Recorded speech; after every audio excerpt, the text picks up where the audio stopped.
right, good morning, everyone. We're going to continue with our media availabilities. We've now been joined by our most recent NASCAR Cup Series winner, Chase Elliott, driver of the number 9 Chevrolet for Hendrick Motorsports. Chase, thanks for joining us this morning. We'll go ahead and open for questions. If you have a question for Chase, raise your hand and we'll work to get a microphone to you. Who would like to kick us off? All right, we'll start with Bob up front.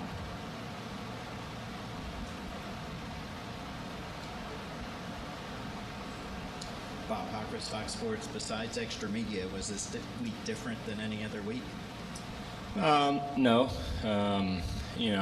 You've been around me and Alan long enough to know, by Tuesday, really even Monday, it's kind of back to work, and I feel like we did a good job enjoying, I try to embrace those moments, as I've told you guys a lot, and tried to slow it down as much as I could, just because, that's an important time to cherish and remember, and all those things are extremely special. But, there's another race in a week, and the train keeps rolling. So we, got back to work and just kind of started on our Chicago prep like a normal week would have been.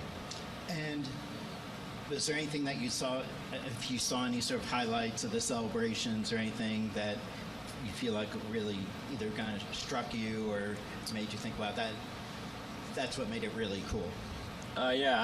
Just having lived it, right? Having lived it and the experience with Raylan there after the race and just seeing her kind of open up and, see her excitement, go from this shy little girl that didn't know anything about racing to celebrating in victory lane with us at the end of the night. It was just really special to kind of see that transition, to have my mom there and other family members and friends and all that. Those things just make those moments unique, and I'm grateful for them, and just the whole experience was incredible. So yeah, it was couldn't really have asked for any more last week. Obviously it all worked out in our favor, and hopefully we can do it some more often. All right, we'll go to Jeff.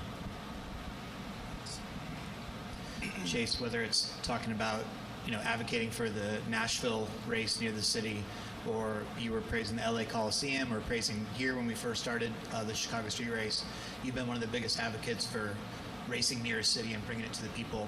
We don't know if this is the last one of this race or not, but what do you think the legacy of bringing the street race has been? And was this proof of concept in drivers' minds that this can work at other places?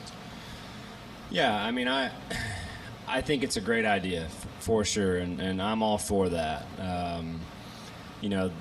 The biggest reason I'm such a big advocate of Nashville is because it, to me, oval track racing is kind of our bread and butter, right? So we have that there. This is a great second choice to get to a city, but there's nothing that's going to top giving people true short track. What is NASCAR? Here it is. Take an Uber from Broadway to the racetrack and go watch. Like, to me, that is the biggest home run waiting to happen that we've had in a long time. But this is a good second choice as far as getting inside a big city market. It's been a lot of fun from my perspective to come do it. It's been a lot of fun for friends and family and people to come to this race, like just from my personal side, because it's so different than what they typically see. They can go get nice dinners. If I'm busy at the racetrack on Saturday, they have things to go do. So all that stuff, selfishly, has been a lot of fun. Look, if I lived here and I wasn't a NASCAR fan, I could totally see the frustration of roads being blocked and traffic and all that sort of thing. So look, I get it. But it's been fun for us. I hope there's been more positive than there has been negative for the people of Chicago.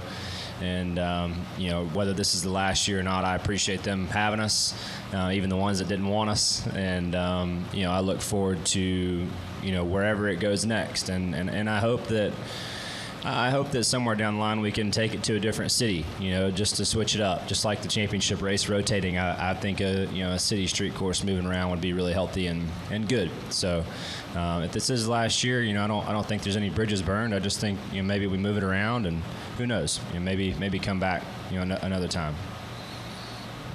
All right, we'll go to Jordan and then Dalton to their far right. Go ahead. Nope, you're good. Okay, go Jordan. Jordan Bianchi, The Athletic. Kind of in that same vein, what lessons do you think this sport has learned from racing in downtown Chicago that can be applied maybe elsewhere? Well, I kind of look at it more from a competition perspective when I'm thinking about your question.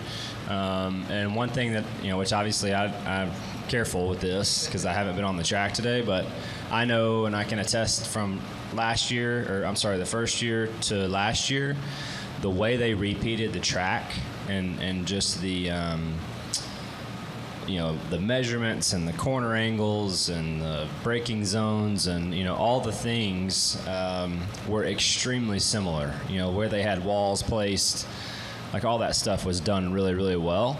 So I don't know what process went into that, if it's track scans or some sort of virtual representation or virtual model that they made up, but that's the first thing that's come to my mind that I've been most impressed by is how we've had the ability to recreate the track year to year, and I think if you have street courses and things from a driver's side, it is nice to not have massive changes on the road from year to year, because this it can be tough to adapt to that stuff. So but that's been fun. Obviously the marketing side is it's a whole nother answer, but it's been been fun from the competition perspective, and I think they've done a good job with it.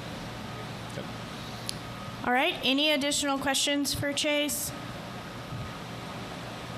All right, Chase, thanks so much for joining us. Thank you. Best of luck this weekend. Thanks.